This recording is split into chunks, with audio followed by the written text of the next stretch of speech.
नमस्कार, मी राहुल कुलकर्णी. एका सेकंदात कुठलाही OTP आलेला नाही आहे.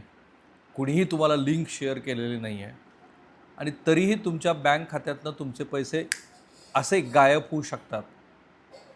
हे शक्य आहे आणि हे आपल्या देशाच्या अर्थमंत्र्यांनी ओळखूनच मायथॉस AIची भीती काय आहे, काय करायला हवं, RBIने पण त्या संदर्भामध्ये सांगितलं की काही गोष्टी तातडीनं करण्याची गरज आहे. सो आज आपण जरा ह्या मायथॉस AIबद्दल समजून घेऊ. असं आहे की विज्ञान हे कायमच दुधारी शस्त्र राहिले. ते चांगल्या कारणासाठी वापरलं तर मानवाच्या उन्नतीमध्ये ते एक महत्त्वाचं पाऊल ठरतं. परमाणु ऊर्जा तयार होते, परमाणु बॉम्ब बनतो.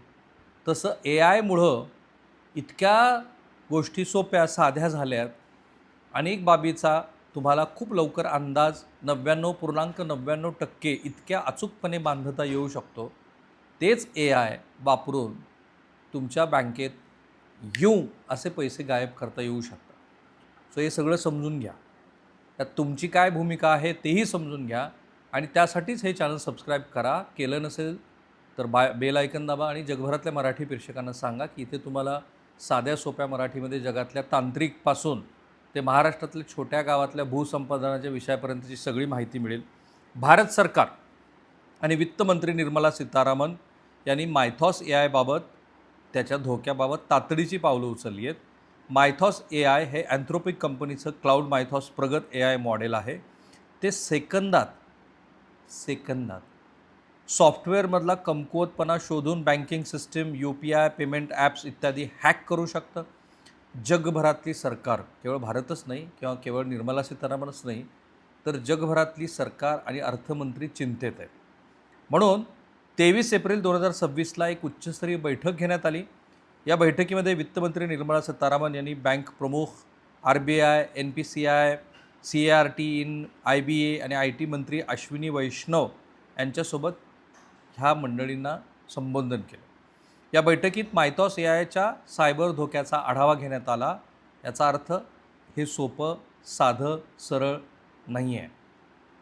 बँकांना निर्देश देण्यात आलेत की सिस्टीमची सुरक्षा तातडीनं मजबूत करा.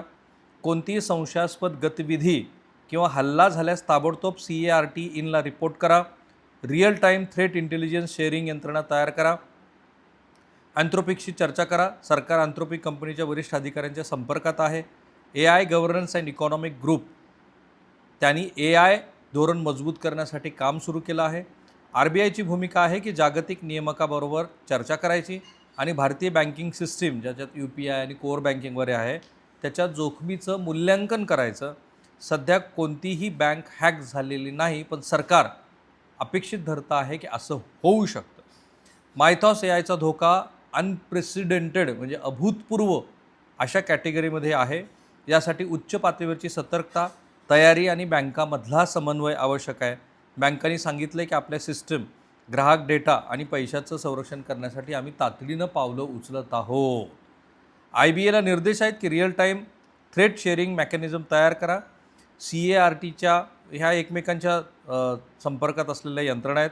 त्यांना सांगितलं गेलं आहे की हे जे मायथॉस AI आहे ह्याबद्दल तुम्हाला जितकं तयार राहता येईल तितकं ते करा. AI कंपनी अँथ्रोपिकचे प्रमुख डॅरियो अमोदई यांनी त्यांच्या या नवीन AI मॉडेलला क्लॉड मेथॉसची धोक्याची चेतावणी दिली आहे. ते इतके धोकादायक आहे की ते बनवल्यानंतर कंपनीचे सामान्य लोकांसाठी ते कंपनीनं रिलीज न करूनसुद्धा ते कोणत्या तरी मार्गानं लीक झाल्यामुळे चिंता वाढलेली आहे.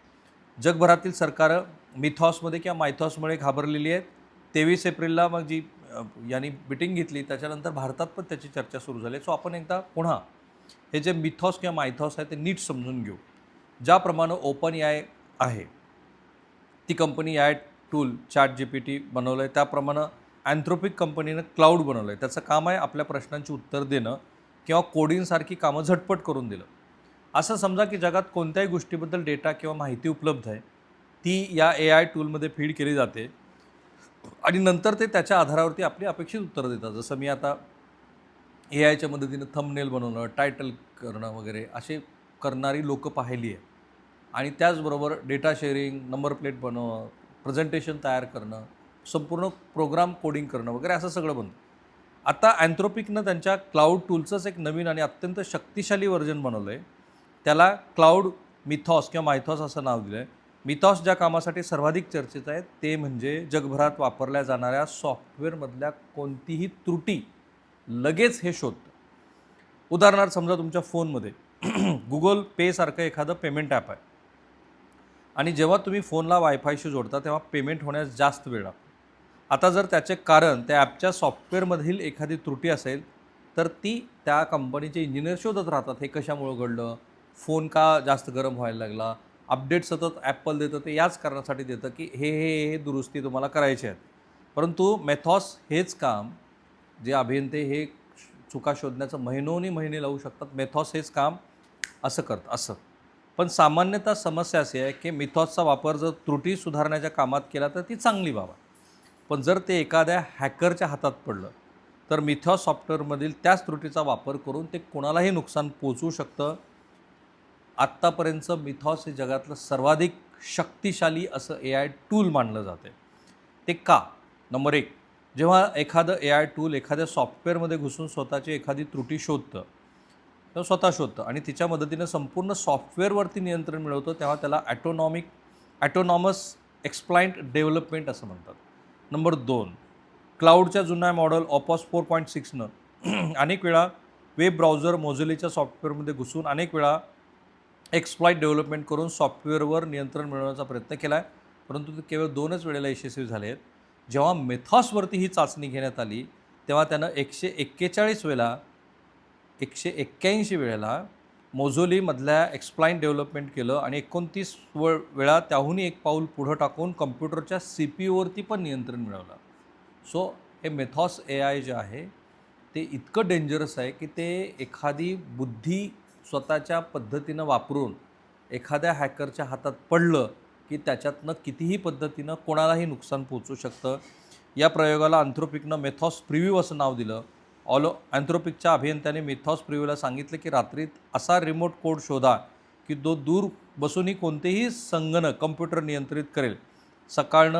सकाळी जेव्हा हे लोक उठले तेव्हा मेथॉसनं त्यांची संपूर्ण सिस्टीमच तयार करून दिली होती की एक्स ठिकाणी बसून तुम्ही खूप दूर अंतरावरचं कम्प्युटरसुद्धा नियंत्रित करू शकता. ब्रिटनची AI सिस्टीम तपासणी करणारी सरकारी संस्था AI सिक्युरिटी इन्स्टिट्यूट म्हणजेच IISI आहे. अँथ्रोपिकचे दावे किती खरे आहेत त्याच्या विश्लेषणासाठी IISIनं याच महिन्यात द लास्ट वन्स नावाचा एक टेस्ट केला, ज्यात मेथॉसला खऱ्या ऑनलाईन जगासारखे सायबर धोके आणि हॅकिंगची कामं करण्यास सांगितलं गेलं. मेथॉसनं 73% कामं पूर्ण केली, जी आत्तापर्यंतच्या सर्व AI मॉडेलच्या तुलनेमध्ये डेंजरस आहेत. मेथॉसला आत्तापर्यंतचा सर्वात धोकादायक AI मॉडेल म्हणून ओळखलं जाते, कारण त्याचं जे एजंटिक बिहेवियर आहे, जर एखादं AI मॉडेल स्वतःच निर्णय घेतो, स्वतःच योजना बनवतं आणि मानवी देखरेखीशिवाय स्वतःच ठरवतं की कोणते काम आधी आणि कोणते नंतर करायचं, त्याला एजंटिक बिहेवियर म्हणतात. मेथॉस या पद्धतीमध्ये माहीर आहे आणि म्हणून मेथॉस जे लॉन्च केलं गेलं नाही आहे तरी ते लीक झालेलं आहे आणि त्यामुळं मेथॉस बँकिंगमध्ये जमा असलेला तुमचा पैसा कसा काढू शकते याच्यावरती बरेच चर्चा सुरू आहे. नंबर 1, अमेरिकेची सेंट्रल बँक म्हणजेच फेडरल रिझर्व्ह बँकेचे प्रमुख आहेत जेरोम पॉवेल आणि ट्रेझरी सेक्रेटरी स्कॉट बेसेंट यांनी अमेरिकन बँकाच्या CEO एक बैठक घेतली.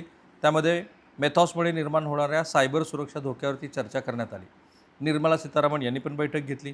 कॅनडाचे अर्थमंत्री फ्रान्सो फिलिप शॅम्पेन यांनी सांगितले की अमेरिकेत IMFच्या बैठकीतही मेथॉसवरती चर्चा झाली आणि त्यामुळं कॅनडापासून इंग्लंडपासून ते युरोपियन युनियनपर्यंत असे अनेक देश या मेथॉसमुळं सध्या चर्चेत आहेत आणि कोणाच्याही बँकेतले कशाही पद्धतीनं कुठलाही OTP वगैरे न देता असे जे हे पैसे मेथॉस काढू शकतं त्याच्या क्षमतेवरती जगभरामध्ये जोरदार चर्चा सुरू आहे. आता इथं ग्राहक म्हणून तुम्ही काय करू शकता?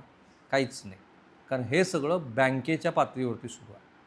तुमच्या थ्रू तुमच्या माध्यमातून एखाद्या बँकेमध्ये तो शिरण्याचा प्रयत्न करू शकतो, पण ही सुद्धा खूप दूरवरची गोष्ट आहे. आत्ता मुळात सरकार आणि बँकांसमोर मोठं ह्या मेथॉस AIनं आव्हान उभा केलं आहे. तुम्हाला लक्षात आलं असेल की AI संदर्भातली प्रत्येक छोटी मोठी घडामोड ही गेल्या 2 वर्षामध्ये आम्ही महाराष्ट्राला सांगितली आहे आणि त्या प्रत्येक घडामोडीमध्येच हे कळतं आहे की AI is going to be a tool की जे औद्योगिक क्रांतीनंतरचा सर्वात मोठा बदल म्हणून त्याकडे पाहता येईल. थांबूया. थँक्यू.